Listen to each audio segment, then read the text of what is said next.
qu'il y a sur les billets d'avion pour financer l'aéroport du président. Alors voilà la situation. Donc quelle compétitivité nous parle-t-on? Moi, je vous ai dit, on est moins de 400 000 qui travaillent dans le secteur moderne capitaliste. Alors, voilà, ça ce sont des chiffres que je n'ai pas inventés, ces chiffres donc fournis par... Mais sur ces 400 000-là, vous avez tout à l'heure aussi parlé, par exemple, du secteur informel. Aujourd'hui, il y a un débat par rapport à la façon dont on devrait gérer ce secteur-là, le secteur informel. On parle de marchands ambulants, de gens qui ont peut-être leur table avec quelques marchandises. Mais ces gens-là, aujourd'hui, par rapport à toute cette volonté qu'a l'État du Sénégal de revoir, je voudrais dire, par exemple, la circulation, la fluidité,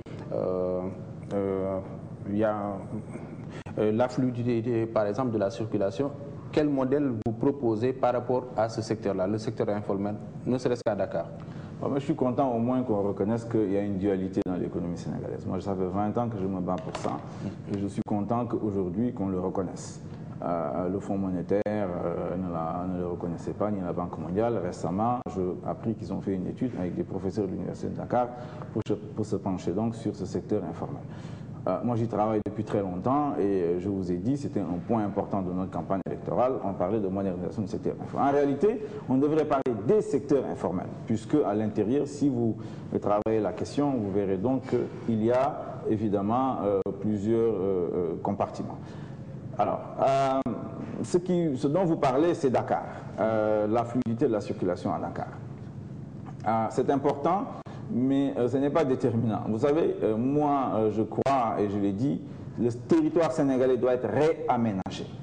Il doit être réaménagé. Et lorsque nous proposons un programme d'infrastructure, ce n'est pas pour faire une corniche pour quelques vieux fatigués, des rentiers qui veulent aimer les plages du Sénégal.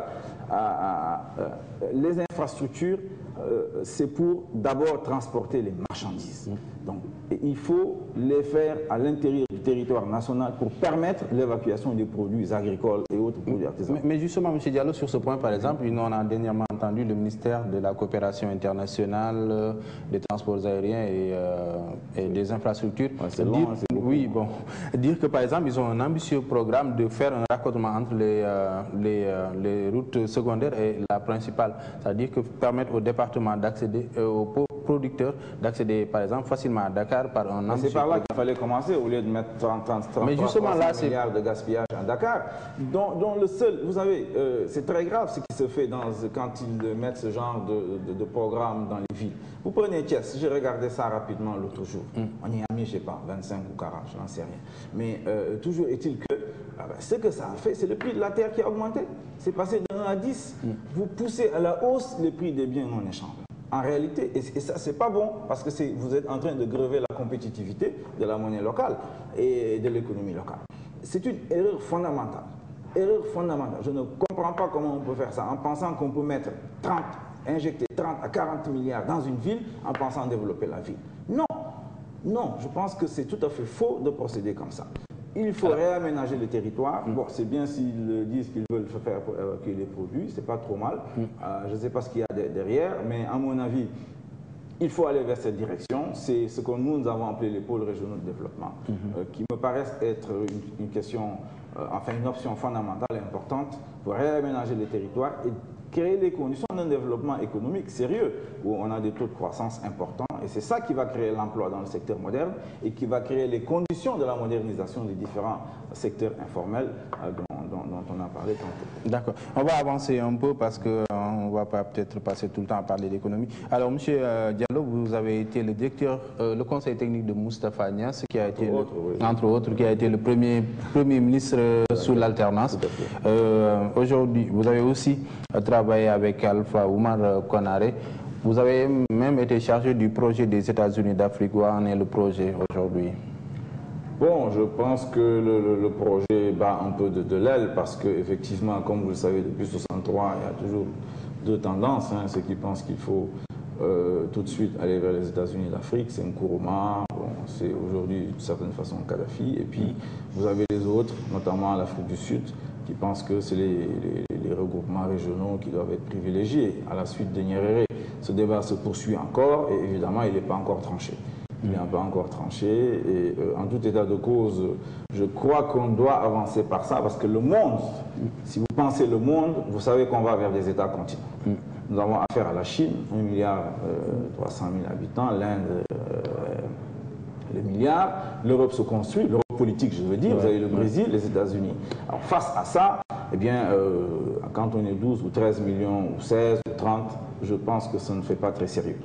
Et l'avenir du monde, parce qu'aujourd'hui, ce qui porte la technologie, ce qui porte la recherche scientifique et technologique, ce sont donc ces forces qui s'unissent pour le faire.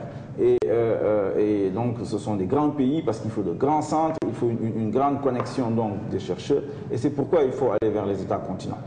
Ça c'est notre option. Alors le chef de l'État s'est beaucoup engagé dans ce combat-là pour l'unité africaine. Il a même été jusqu'à inscrire sur notre constitution que le Sénégal est prêt à renoncer à son indépendance pour permettre la réalisation des États-Unis d'Afrique. Est-ce que vous sentez la même volonté au niveau des autres chefs d'État? Non, je pense qu'il y en a qui sont divisés, hein, comme je vous ai dit tantôt. Hein.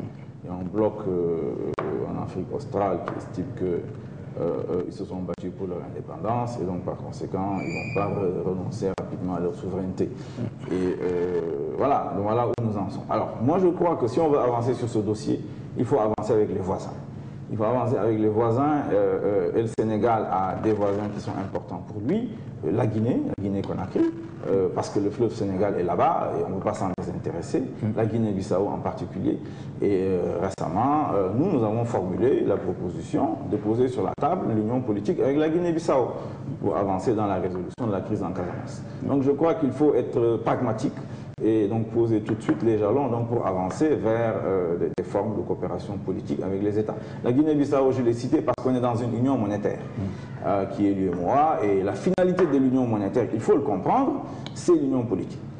Vous entendez souvent parler, donc c'est un barbarisme de coordination de politique budgétaire.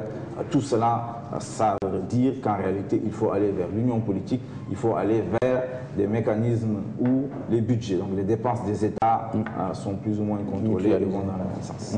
Alors, bon, comme on dit, le chat est chaudé craignant l'eau froide. Est-ce que l'échec de la Fédération du Mali, la Sénégambie, tout cela n'entrave pas aujourd'hui les tentatives du Sénégal à refaire bloc autour de l'unité africaine? Est-ce que c'est... Sans doute, parce que puis, nous avons des élites rentières au pouvoir. Ce n'est pas des élites qui sont portées vers l'innovation, elles sont portées vers la gestion de la rente.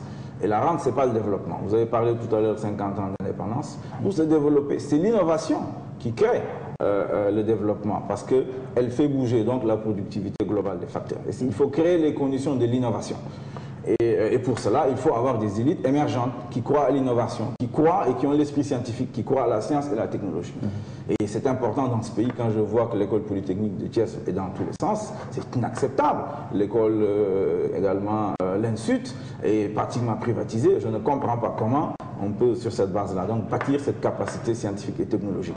C'est ça qui est important. Ce n'est pas le bavardage sur la culture qui est important ou sur la Renaissance, c'est la capacité de produire de la science et de la technologie. C'est ça l'enjeu. Si les Européens nous ont colonisés, c'est parce qu'ils avaient des fusils, c'est parce qu'ils étaient technologiquement plus avancés. Et c'est là l'enjeu, c'est ça la bataille. Et donc, naturellement, vous devez être d'accord avec le projet du chef de l'État qui vise à réduire la fracture numérique entre le Nord et le Sud. C'est le président de la République qui n'a pas de priorité.